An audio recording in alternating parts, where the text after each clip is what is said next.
the Great Marianas Turkey Shoot. But on the morning of June 19, 1944, nobody was laughing, not yet. In fact, when U.S. Navy pilot Alex Vraciu launched off the deck of the USS Lexington, he was headed straight into the largest carrier battle in history, against an enemy air force that was desperate, deadly, and determined to turn the tide of the Pacific War. But before the dogfights, before the carnage, Japan had a plan.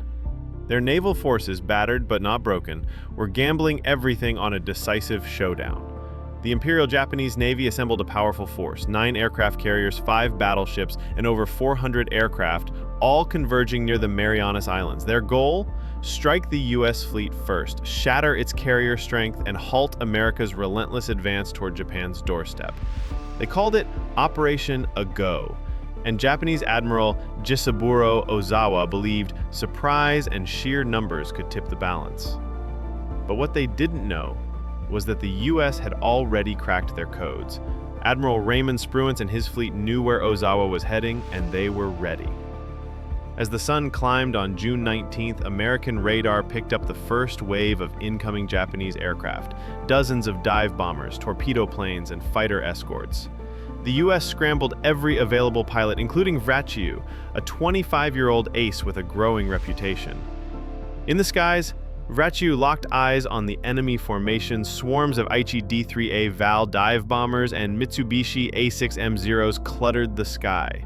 In a matter of minutes, chaos erupted. Vraciu shot down his first target, then another and another. His Wildcat's guns spat fire as planes burst into smoke and flame around him.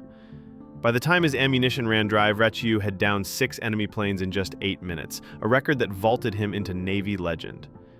And yet, his story was just a microcosm of the larger carnage. Across the fleet, U.S. pilots and anti-aircraft gunners decimated the enemy. American training, radar-directed intercepts, and superior aircraft like the F-6F Hellcat turned the battle into a massacre. Japanese pilots, many of them green and poorly trained, had little chance. By nightfall, the Japanese lost nearly 300 aircraft, a staggering loss of both men and machines. But it wasn't just in the air. U.S. submarines prowling the seas struck with lethal precision. They sank 3 Japanese carriers. The Hio, destroyed by a torpedo strike. The Shokaku, sunk after being hit by torpedoes from the USS Kavala. And the Taiho, Japan's newest carrier, lost to a single torpedo that caused catastrophic fuel vapor explosions below deck. In just 2 days, the Japanese carrier force was gutted. The Imperial Navy's air arm, once the terror of the Pacific, was crippled beyond repair. From that point forward, Japan could never again challenge U.S. naval air power. Vraciu returned to the Lexington a hero, but he wasn't done. He'd go on to become the Navy's 4th highest-scoring ace of the war, with 19 confirmed kills. After the war, he continued to serve, eventually retiring as a commander. Yet he often recalled the Philippine Sea as the day the tide truly turned, when the skies over the Pacific belonged to America.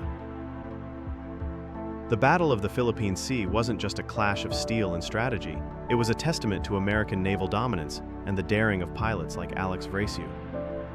While the fleet's overwhelming power sealed Japan's fate, it was the skill, courage, and tenacity of individuals that turned the tide in the skies. A victory not just of machines, but of men. If you want more stories where history and heroism collide, subscribe to Military Briefs, and tell me which clash of arms you'd like to hear about next. There are always more stories just beneath the surface.